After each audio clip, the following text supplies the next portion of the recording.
Hello and welcome everyone. इस video में मैं कंट्रोल फ्लो को डिटेल में एक्सप्लेन करूंगा। मैं if else, if else, nested if and ternary operator using if and nested if के कॉन्सेप्ट डिटेल में एक्सप्लेन करूंगा। शुरू करते हैं इफ स्टेटमेंट से। इफ स्टेटमेंट क्या करता है कि ये कोड के ब्लॉक को एग्जीक्यूट करता है सिर्फ तब जब कोई स्पेसिफिक कंडीशन फुलफिल हो रहा है। इफ स्टेटमेंट एक फंडामेंटल कंट्रोल फ्लो होता है और ये डिसीजन मेकिंग में काम आता है। इसके लिए हम लोग इफ़ कीवर्ड का यूज़ करते हैं एंड देन उसके बाद कंडीशन को स्पेसिफाई करते हैं। और ये ध्यान देने वाली बात है कि कंडीशन के बाद हम लोग कोलन साइन यूज़ करते हैं, जो कि पाइथन को बताता है कि यहाँ से इफ़ कंडीशन शुरू हो रहा है। और इफ़ कंडीशन के अंदर कोड को लिखने के पहले हम लोग इंडेंटेशन लगाते हैं। इंडेंटेशन के बारे में मैं ऑलरेडी बता चुका हूँ, आप इसे यहाँ क्लिक करके देख सकते हैं। इफ़ स्टेटमेंट में लॉजिक कैसे फ्लो करता है मैं पहले उससे समझाता हूँ, उसके बाद मैं इसके एग्जाम्पल्स बताऊँगा। सबसे पहले एक एंट्री पॉइंट है, यहाँ से आप शुरू करते हैं। यहाँ सबसे पहले एक कंडीशन चेक करा जाता है। इसके दो ही रिजल्ट होंगे, या तो वो होगा या फिर वो नहीं होगा। अगर वो कंडीशन ट्रू होगा दैट मीन्स अगर कंडीशन मीट कर रहा है सिर्फ तभी इफ़ के अंदर लिखा हुआ कोड एग्जीक्यूट होगा। उसके बाद rest of the code execute होगा अगर वो प्रोग्राम में है तो। नाउ बाई चांस अगर कंडीशन फुलफिल नहीं हो रहा है तो उस केस में इफ़ के अंदर लिखा हुआ कोड एग्जीक्यूट नहीं होगा और पाइथन डायरेक्टली अगले पार्ट पे स्टेप कर जाएगा जो कि बचा हुआ कोड है। आफ्टर दैट कोड एंड हो जाएगा। मैं इसका एक एग्जांपल देता हूँ। लेट्स से आप यूज़र से एक नंबर इनपुट ले रहे हैं और आप चेक कर रहे हैं कि क्या वो नंबर 0 से बड़ा है या नहीं। अगर वो नंबर 0 से बड़ा है तो the number is positive print होगा और अगर नहीं है तो इस केस में कुछ नहीं होगा। नाउ ये लॉजिक मैं फ्लो चार्ट की मदद से समझाता हूँ। यहाँ आपका एंट्री पॉइंट है यूजर से इनपुट लेना, जो कि आपको एक नंबर देगा। देन आप वो नंबर को चेक करिएगा कि क्या वो 0 से बड़ा है या नहीं। अगर नंबर 0 से बड़ा है तो पॉजिटिव प्रिंट हो जाएगा और कोड एंड हो जाएगा। और अगर नंबर 0 से बड़ा नहीं है तो कुछ भी प्रिंट नहीं होगा और कोड डायरेक्टली एंड हो जाएगा। अब इफ एल्स स्टेटमेंट क्या होता है, यहाँ भी पाइथन एक कंडीशन चेक करता है, उसके बाद ही एक स्पेसिफिक कोड को एग्जीक्यूट करता है सिर्फ तब जब कोई स्पेसिफिक कंडीशन सेटिस्फाई हो रहा है। लेकिन अगर वो कंडीशन सेटिस्फाई नहीं हुआ तो पाइथन एक दूसरे कोड ब्लॉक को एग्जीक्यूट कर सकता है। इस सिंटैक्स में आप देख सकते हैं कि अगर कोई कंडीशन ट्रू हुआ तो यहाँ लिखा हुआ कोड एग्जीक्यूट होगा, एल्स ये वाला कोड एग्जीक्यूट होगा। इफ एल्स का फ्लोचार्ट कुछ ऐसा दिखता है। ये आपका एंट्री पॉइंट है। यहाँ पर अभी कंडीशन को चेक करेंगे। अगर कंडीशन ट्रू हुआ तो इफ ब्लॉक के अंदर लिखा हुआ कोड एग्जीक्यूट हो जाएगा and then rest of the code execute होगा। हाउएवर अगर ये कंडीशन फॉल्स हुआ तो एल्स ब्लॉक के अंदर लिखा हुआ कोड एग्जीक्यूट होगा एंड देन उसके बाद rest of the code execute होगा एंड फाइनली प्रोग्राम टर्मिनेट हो जाएगा। फॉर एग्जाम्पल आप यूजर से एक नंबर ले रहे हैं। इस बार आप नंबर को चेक कर रहे हैं कि क्या वो 0 से बड़ा है या नहीं। अगर वो 0 से बड़ा है तो पॉजिटिव प्रिंट होगा वरना नेगेटिव प्रिंट होगा। अगर इसके फ्लोचार्ट देखें तो आपका एंट्री पॉइंट है तब जब आप यूजर से नंबर एक्सेप्ट कर लिए हैं। इसके बाद आप चेक कर रहे हैं कि क्या नंबर 0 से बड़ा है या नहीं। अगर 0 से बड़ा है तो पॉजिटिव प्रिंट होगा एंड देन प्रोग्राम एंड हो जाएगा। और अगर 0 से बड़ा नहीं है तो नेगेटिव प्रिंट होगा एंड देन प्रोग्राम एंड होगा। उम्मीद करता हूँ आप समझ गए होंगे। Next is if else statement. If else statement Python में एक कंडीशनल कंट्रोल स्ट्रक्चर है जो आपको मल्टीपल ऑप्शंस के बीच एक ब्लॉक ऑफ कोड को एग्जीक्यूट करने की सुविधा देता है बेस्ड ऑन वो कंडीशन ट्रू है या फॉल्स। ये प्रोग्राम के फ्लो को कंट्रोल करने के लिए यूज होता है और डिफरेंट कंडीशन के ऊपर डिसीजन लेने में मदद करता है। इस सिंटैक्स में आप देख सकते हैं यहाँ सबसे पहले कंडीशन 1 चेक होगा। अगर ये ट्रू हुआ तो ये वाला कोड एग्जीक्यूट होगा, अदरवाइज कंडीशन 2 चेक होगा। इसके ट्रू होने पर ये एग्जीक्यूट होगा, अदरवाइज कंडीशन 3 चेक होगा। इसके ट्रू होने पर ये एग्जीक्यूट होगा और अगर ये भी फॉल्स हुआ तो एल्स ब्लॉक में लिखा हुआ कोड एग्जीक्यूट हो जाएगा। नाउ द मोमेंट इन तीनों कंडीशन में से कोई भी कंडीशन ट्रू हुआ तो उसके एग्जीक्यूट होने के बाद एग्जीक्यूशन इफ ब्लॉक के बाहर चला जाएगा एंड उसके बाद rest of the code execute होगा। इससे मैं फ्लोचार्ट से समझाता हूँ, आपको और आसानी से ये समझ आएगा। ये आपका एंट्री पॉइंट है। यहाँ पर आप कंडीशन 1 को चेक कर रहे हैं। अगर ये ट्रू हुआ तो पहला स्टेटमेंट एग्जीक्यूट हो जाएगा और उसके बाद rest of the code execute होगा। लेकिन अगर कंडीशन 1 फॉल्स हो गया तो कंडीशन 2 चेक होगा। इसके ट्रू होने पर स्टेटमेंट 2 प्रिंट होगा and then rest of the code execute होगा। लेकिन अगर कंडीशन 2 भी फॉल्स हो गया तो उस केस में कंडीशन 3 चेक होगा। अगर ये ट्रू हुआ तो स्टेटमेंट 3 प्रिंट होगा and then rest of the code print होगा। लेकिन अगर कंडीशन 3 भी फॉल्स हो गया देन एल्स ब्लॉक के अंदर लिखा हुआ कोड एग्जीक्यूट होगा और उसके बाद rest of the code execute होगा। और फाइनली कोड एंड हो जाएगा। इसे भी मैं एक एग्जांपल से समझाता हूँ। अगेन आप यूज़र से एक नंबर इनपुट लिया है और अब चेक किए हैं कि क्या नंबर 0 से बड़ा है या नहीं। अगर वो नंबर 0 से बड़ा है तो the number is positive print होगा। अगर नंबर 0 से छोटा है तो the number is negative print होगा। और अगर ये दोनों ही नहीं है तो द नंबर इज़ 0 प्रिंट होगा। इसे फ्लोचार्ट से मैं समझाऊं तो यहाँ पे आपका एंट्री पॉइंट अगेन नंबर है। यहाँ पर आप चेक कर रहे हैं कि क्या नंबर 0 से बड़ा है या नहीं। अगर नंबर 0 से बड़ा है तो उस केस में पॉजिटिव प्रिंट होगा और प्रोग्राम टर्मिनेट हो जाएगा। और अगर ऐसा नहीं है तो number is less than 0 check होगा। अगर ये कंडीशन फुलफिल हुआ तो नेगेटिव प्रिंट होगा और प्रोग्राम एंड हो जाएगा। हाउएवर अगर ये दोनों ही कंडीशन सेटिस्फाई नहीं हुआ तो एल्स ब्लॉक के अंदर लिखा हुआ कोड एग्जीक्यूट होगा जो कि है कि 0 प्रिंट हो जाएगा एंड देन प्रोग्राम एंड होगा। Nested if statement. Nested if क्या है? जब आप इफ स्टेटमेंट के अंदर दूसरा इफ एल्स ब्लॉक लगाते हैं तो उसे नेस्टेड इफ कहते हैं। इसे आप तब यूज़ कर सकते हैं जब डिसीजन मेकिंग स्ट्रक्चर थोड़ा कॉम्प्लेक्स हो और कोई दूसरा कंडीशन सिर्फ तभी फुलफिल हो रहा है जब उसके पहले वाला कंडीशन फुलफिल होगा। इसे हम ज़्यादा डिटेल्ड और कॉम्प्लेक्स डिसीजन को लेने में यूज़ करते हैं जहाँ एक कंडीशन के सही या गलत होने पर दूसरी कंडीशन चेक की जाती है। दैट मीन्स पहले वाले कंडीशन का रिजल्ट आगे के चेक्स को डिसाइड करता है। आप ये इसका सिंटैक्स देखिए। यहाँ सबसे पहले कंडीशन 1 चेक होगा। अगर ये ट्रू हुआ सिर्फ तभी कंडीशन 2 चेक होगा और ये डिसाइड करेगा कि इफ़ के अंदर लिखा हुआ कोड एग्जीक्यूट होना है या फिर एल्स के अंदर। लेकिन अगर कंडीशन 1 शुरू में ही फॉल्स हो गया तो कोड एग्जीक्यूशन यहाँ तक पहुँचेगा ही नहीं और वो सीधे जंप करके एल्स पार्ट में चला जाएगा और उसके कोड को एग्जीक्यूट करेगा। इसे मैं एक फ्लो चार्ट की मदद से समझाता हूँ। ये आपका एंट्री पॉइंट है। यहाँ पर आप सबसे पहला कंडीशन चेक करेंगे। अगर कंडीशन ट्रू हुआ देन आप दूसरा कंडीशन चेक करेंगे। अगर ये ट्रू हुआ तो स्टेटमेंट 1 प्रिंट होगा and then rest of the code execute होगा। लेकिन अगर कंडीशन ट्रू फॉल्स हो गया तो उस केस में स्टेटमेंट 2 प्रिंट होगा and then rest of the code execute होगा।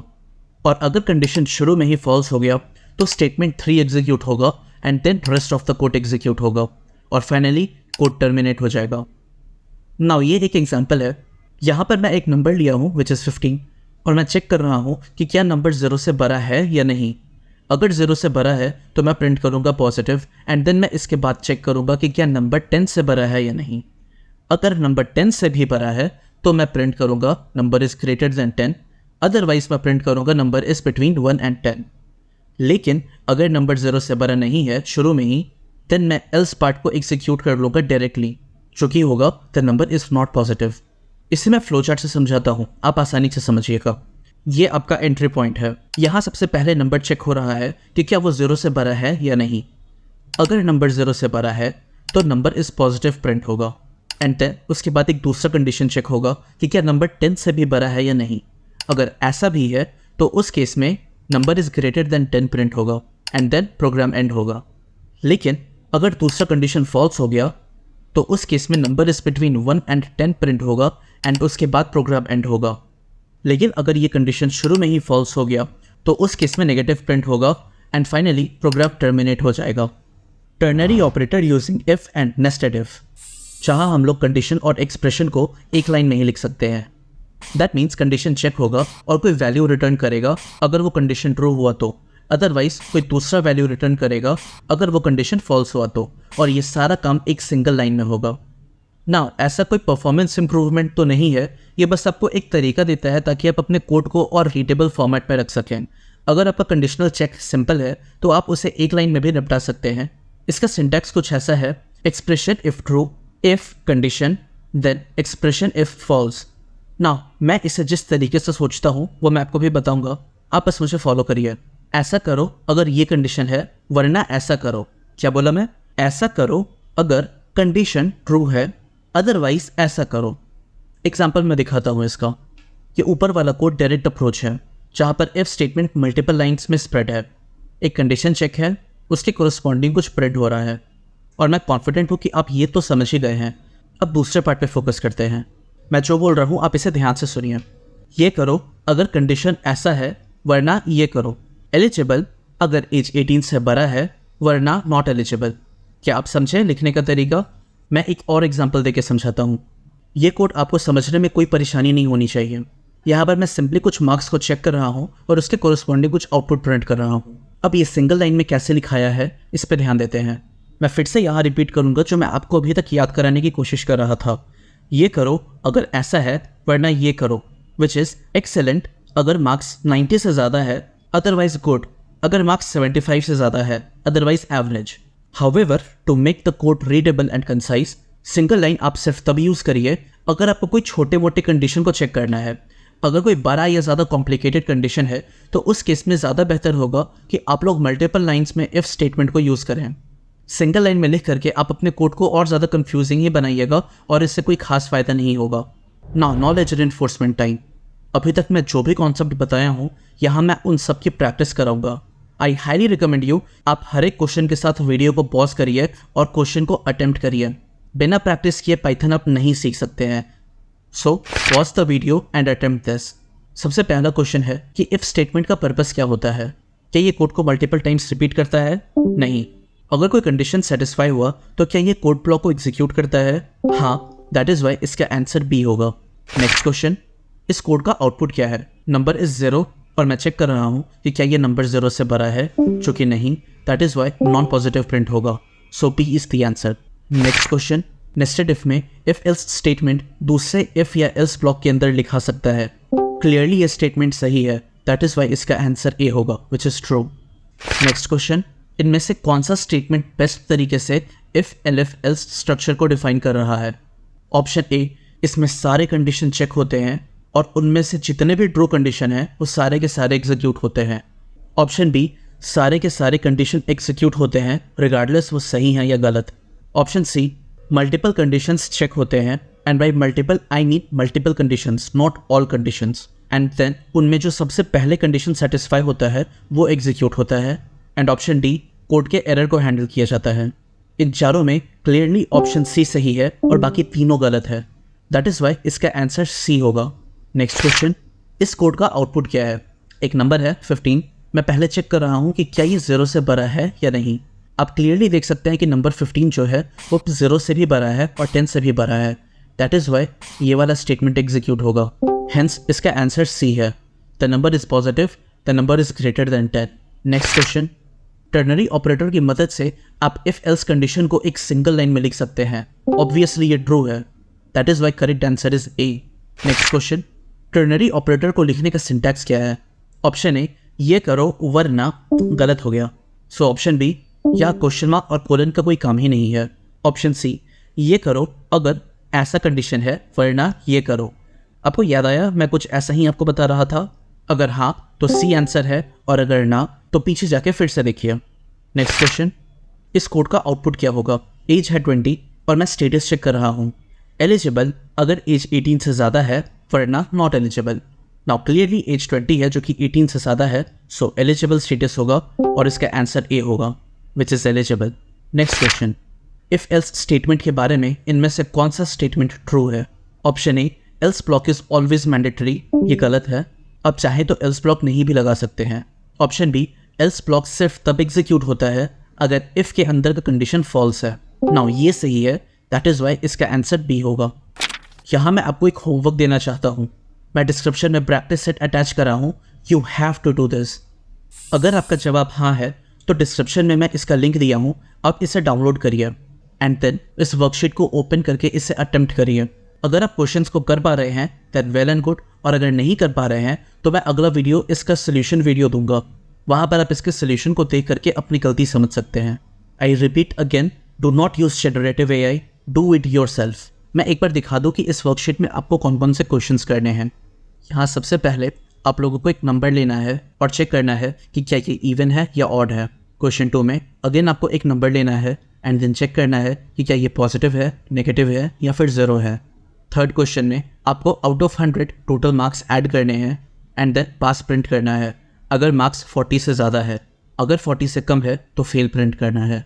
फोर्थ क्वेश्चन में आपको एक नंबर लेना है और उसका स्क्वायर फाइंड करना है अगर वो इवन नंबर है तो, एंड आपको उसका स्क्वायर रूट फाइंड करना है अगर वो ऑड नंबर है तो। फिफ्थ क्वेश्चन में आपको यूज़र से 2 इनपुट लेना है, जो कि है उसका वेट और उसका height in kg and metre square, and then उसका BMI कैलकुलेट करना है और कैटेगराइज करना है कि क्या वो ओवरवेट है, अंडरवेट है या नॉर्मल है। BMI को कैलकुलेट करने के लिए आप ये फॉर्मूला का यूज़ करेंगे और कैटेगराइज करने के लिए ये कंडीशंस का यूज़ करेंगे। सिक्स्थ क्वेश्चन में आपको यूज़र से ट्रायंगल के एंगल का इनपुट लेना है और उसे चेक करना है कि क्या वो एक्यूट एंगल है या ऑब्ट्यूज एंगल है या राइट एंगल है। सबसे पहले आपको ये चेक परफॉर्म करना है कि क्या वो एंगल वैलिड भी है या नहीं। इसके लिए आप एंगल्स का सम कैलकुलेट करेंगे और वो 180 डिग्री के इक्वल होना चाहिए। और अगर ये कंडीशन सेटिस्फाई है तो आपको चेक करना है कि क्या उनमें से कोई सा भी एंगल 90 डिग्री के इक्वल है या नहीं। अगर ऐसा है तो राइट एंगल है, और अगर कोई सा भी एंगल 90 डिग्री से ज़्यादा है तो वो ऑब्ट्यूज एंगल है, और अगर सारा एंगल 90 डिग्री से कम है तो वो एक्यूट एंगल है। 7th क्वेश्चन में आपके पास ये टेबल दिया हुआ है और आपको स्टूडेंट से 5 सब्जेक्ट के मार्क्स लेने हैं एंड देन स्टूडेंट को ग्रेड करना है। अगर 80% से ज़्यादा मार्क्स है तो ग्रेड ए, अगर 60% और 80% के बीच में है तो ग्रेड बी, अगर 40% और 60% के बीच में है तो ग्रेड सी, और अगर 40% से कम है then grade D. 8th question में आपको 2 इक्वेशन प्रूव करना है। पहले इक्वेशन के लिए आप 3 यूज़र इनपुट लीजिएगा और दूसरे इक्वेशन के लिए आपको सिर्फ 1 यूज़र इनपुट लेना है। क्वेश्चन 9 में आपको यूज़र से ईयर इनपुट लेना है और चेक करना है कि क्या वो लीप ईयर है या नहीं। लीप ईयर को चेक करने के लिए आप 2 कंडीशन चेक करिएगा। एक, वो 4 से डिविजिबल होना चाहिए, और दूसरा वो 100 से डिविजिबल नहीं होना चाहिए अनलेस वो 400 से भी डिविजिबल है। इन दोनों कंडीशन को आप एक साथ चेक करिएगा एंड देन डिसाइड करिएगा कि क्या यूज़र ने जो इनपुट दिया है वो इनपुट लीप ईयर होगा या फिर नहीं। 10th क्वेश्चन में आपको यूज़र से 3 इनपुट लेना है जिसमें से 2 नंबर है और 1 ऑपरेटर है, which is plus, minus, multiply, divide, slow divide and exponent. And operator के बेसिस पर आपको रिजल्ट कैलकुलेट करना है। क्वेश्चन 11 में आपको यूज़र से 2 इनपुट लेना है, एक उसका एज और दूसरा यूज़र का जेंडर, और डिटरमिन करना है कि क्या वो जॉब के लिए एलिजिबल है या फिर नहीं। इसका कुछ क्राइटेरिया है जिसे आपको फॉलो करना है। सबसे पहला, यूज़र का एज 18 to 60 के बीच में होना चाहिए। अगर इससे ज़्यादा या कम रहा तो वो यूज़र एलिजिबल नहीं है। एंड सेकंड, आपको जेंडर को देखना है कि अगर यूज़र मेल है और उसका एज 18 to 40 के बीच में है तो वो जॉब के लिए एलिजिबल है, अदरवाइज नहीं। और अगर जेंडर फीमेल है और उनका एज 30 to 60 के बीच है तो वो जॉब के लिए एलिजिबल है, अदरवाइज वो नहीं है। एंड फाइनली 12th क्वेश्चन में आप अपने शॉप में दिवाली का सेल दे रहे हैं। कोई कस्टमर आया और आपके शॉप से कुछ परचेज़ करा।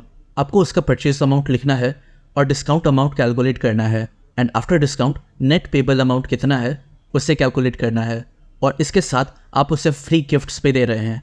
ऐसा करने के लिए यहाँ पर आप ये कंडीशन देख सकते हैं कि अगर यूज़र 5000 रुपीज़ तक शॉपिंग कर रहा है तो उसे 5% का डिस्काउंट मिलेगा और एक मिठाई का डब्बा उससे मिलेगा। अगर यूज़र 5000 से 10,000 के बीच शॉपिंग कर रहा है तो डिस्काउंट अमाउंट 10% है और फ्री गिफ्ट में एक मिठाई का डब्बा और ड्राई फ्रूट का पैक है। अगर कस्टमर 20,000 तक का शॉपिंग कर रहा है तो आप डिस्काउंट 15% का दे रहे हैं और गिफ्ट में उसे आप एक हैम्पर दे रहे हैं। गिफ्ट हैम्पर मतलब ये डब्बा। और अगर कस्टमर 20,000 से भी ज़्यादा का शॉपिंग कर रहा है तो आप उसे 20% का डिस्काउंट दे रहे हैं और इसके साथ साथ आप उसे एक प्रीमियम गिफ्ट हैम्पर दे रहे हैं। So these are the conditions और इसके अकॉर्डिंग आपको अपने कोड के लॉजिक को लिखना है। आई होप आपके लिए ये ज़्यादा टफ ना हो। अगर आपको कहीं कोई भी डाउट रहे तो आप प्लीज़ उसे कमेंट सेक्शन में पूछिए, मैं आपको इसका रिप्लाई डेफिनेटली दूंगा। और मैं ऑलरेडी पिछले कॉन्सेप्ट्स को कवर कर चुका हूँ। आप यहाँ आई बटन पे क्लिक करके इस प्लेलिस्ट पर नेविगेट कर सकते हैं। आई हाईली रिकमेंड यू कि आप इस पूरे प्लेलिस्ट को बुकमार्क कर लें। फ्यूचर में सारे वीडियोस मैं यहीं पर अपलोड करूँगा और मैं खास तौर से आपके लिए इन सारे वीडियो के सीक्वेंस को बखूबी सजा के रखा हूँ ताकि आपको कोई दिक्कत ना हो। अगर आपको मेरा एक्सप्लेनेशन अच्छा लगा हो और मैं किसी भी तरीके से आपकी मदद कर सका हूँ पाइथन को सीखने में तो प्लीज़ आप इस चैनल को सब्सक्राइब करें और इस वीडियो को भी लाइक करें। मैं आने वाले टाइम में इस पूरे सीरीज़ को कवर करूँगा और मैं पाइथन को जितने आसान तरीके से समझा सकूँ मैं समझाऊँगा और साथ ही मैं बहुत सारे क्वेश्चंस की प्रैक्टिस भी कराऊँगा। और मैं गारंटी देता हूँ कि आप इस पूरे प्लेलिस्ट को फॉलो करके पाइथन को बहुत आराम से सीखिएगा। इस वीडियो के लिए इतना ही। मिलता हूँ आपसे अगले वीडियो में जहाँ मैं इस प्रैक्टिस सेट के सोल्यूशन प्रोवाइड करूँगा। तब तक के लिए अपना ध्यान रखें और कोडिंग डेफिनेटली करें।